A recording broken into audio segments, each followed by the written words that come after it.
We've been in Korea for about 2 months now, and that is long enough to start knowing what is better than things back home in America, just overall different, and then also, truthfully, what's been more difficult. So, this is my honest 2 month update as a family living here in South Korea. So, I'm going to start with what's better, and I think this is an easy number one, and it's safety and just overall peace of mind. As you guys know, I'm a stay at home mom and I like to move around. I like to go outside, I like to walk. I'm always at the supermarket, and it's important for me to be mobile. But in me being mobile, I need to know that I'm going to be safe because I have my kids all the time with me. And that's one of the things I can say about being here is that I just feel safe when I'm outside, and my husband has a peace of mind knowing that I'm outside with his children and we are okay. There are even some nights where I feel like going for a walk and I bring the kids with me, and I'm not the only family outside, and that's actually really comforting to see. The other thing is that our neighborhood, it's really calm and sometimes too quiet.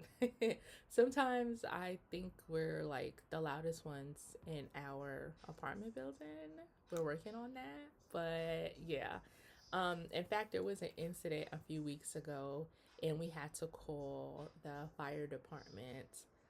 Everybody's okay, but they had to come, and we were outside when they pulled up. And if I wasn't looking, I would not have known that they were pulling up because I did not hear anything. They arrived silent, there were no sirens.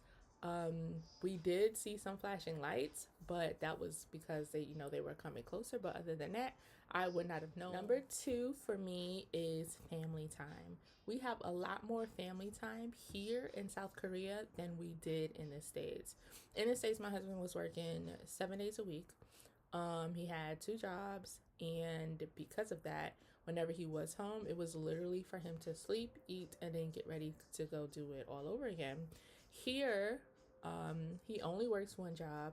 He has his weekends, he has his evenings, and it's just really nice to eat dinner together as a family, go out on the weekends as a family, and just rest as a family. Number three, cost of living. Cost of living obviously is a lot cheaper here. It has gone up since I remembered, but that was a few years ago, so that would make sense. But it's still cheaper. We got our bills this month. We get two bills, and that does not include our phone bill. And do we have anything else? No, I think that might be it. Phone, gas, electric. Yeah, I think it's just those three.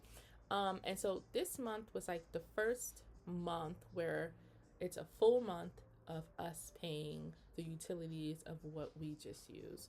When we came last month, it wasn't quite a full month, we didn't really get an accurate figure. But now it has been a full month, so we get to see more. Now, of course, it's going to change more because winter is coming, so we're going to be using our utilities a lot more. But still, with me being a stay-at-home mom, me homeschooling, so that means we're home a lot more than if I was out working and the kids were at school. The bills are still relatively way cheaper. Something else that's better is just the convenience of a lot of things. For instance, there's something called Coupang, which is kind of like their version of an Amazon, but it's 10 times better. Like, we'll order something, let's just say we'll order something tonight, it'll be at our door tomorrow morning. And that's absolutely insane because America, you have to wait, and if you do want like that Amazon Prime, like the overnight thing, it's more money. But here it doesn't cost any more money to have everything come so quickly. So that kind of blows my mind, and I do wonder actually how that works. But in any event, that is a convenience that we absolutely enjoy. Then through Coupon, you can also have food delivered, which is cool because I have not ventured into ordering food from restaurants yet. I need to work on some phrases in order to order food over the phone. But with the app, it's just so convenient because you just press what you want and then it comes they already have your address because they deliver to it. Other stuff that you order from Coupon. So then when you order food like from restaurant, you don't have to do any more work. So it's just amazing. Number 5 is I love how everything is accessible by foot, at least for most things. I love to walk coming from New York. So I just absolutely love that a lot of the things are walkable. And if it's not, then there's taxis everywhere and they're not as expensive. The sixth thing, I think we're about at 6, thing that I think is just absolutely better compared to America is all of the service items. So when something is service here in Korea, that means it's free. And I remember lots of sort of service items before when I lived here, but I do feel like it's a bit more heightened because I have children. So people will see the children and like just automatically give them free things. There's this one store that when we go in to get stuff, we've been in there twice. And the first time we were just window shopping, we didn't even buy anything. But he saw us and he gave us a big thing of grapes. The second time we went, it was the same thing. He rushed in the back and he bought us out some grapes. We were in a restaurant another time. They gave us free appetizers. We were in Lotte Mart the other day and they came and they gave the children some folders. It's just always something free. We get even more free things because they see the kids and they just want to give them something. Now, what is harder? For me, obviously, the number one is going to be language barrier.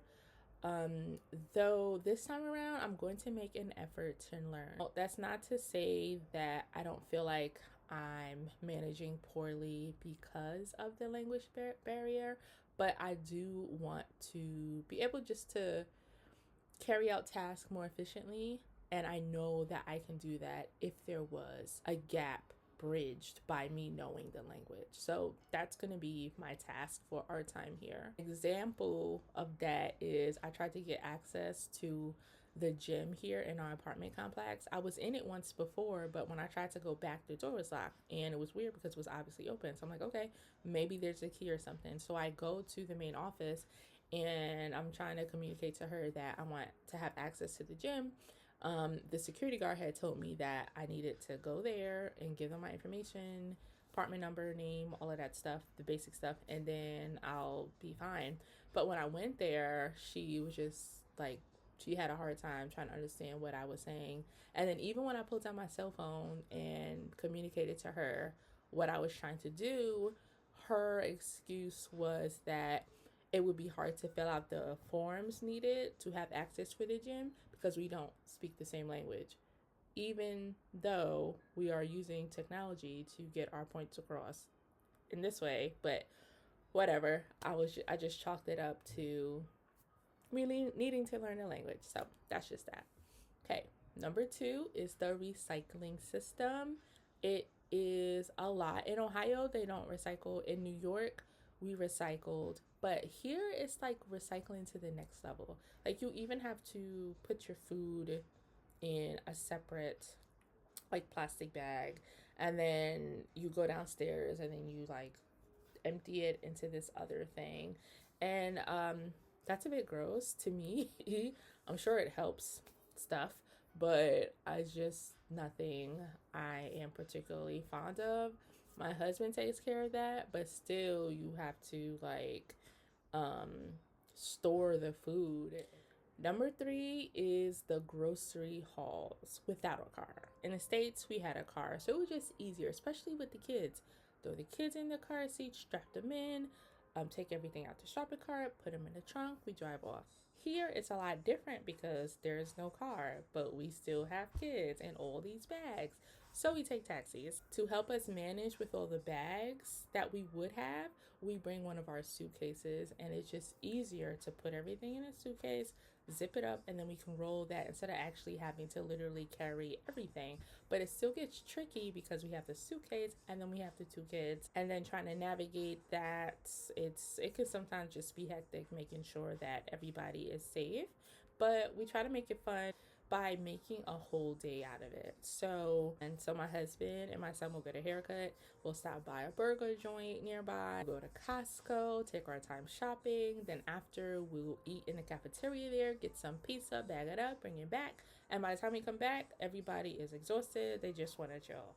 Number 3, 4, I think number 4 is, and this just might be me, but when it comes to social interactions, the adults mostly talk to the kids and not to me, and I don't know how I feel about that. And I'll give you an example of what I mean. So we'll be out, and then, or maybe we're in the elevator, and then somebody will like wave or whatever to the kids, which is fine, right? Sometimes they'll say hello, again, fine, but then they'll like, try to ask their age or something like that, or be like, oh, brother, sister, to the two of them. And of course, this is all happening in Korean, but I can kind of figure out what they're trying to ask. But I know my kids don't, so I'll have to interject and, tell them the information that they're asking for. But it just feels weird because it's just like, why don't you ask me where they're from? Why are you asking them? But again, I understand it just might be like a cultural thing when it comes to kids and interacting with them. So I'm just like, listen, as long as no one touches them, which almost happened once, and I had to shut that down, I'm fine.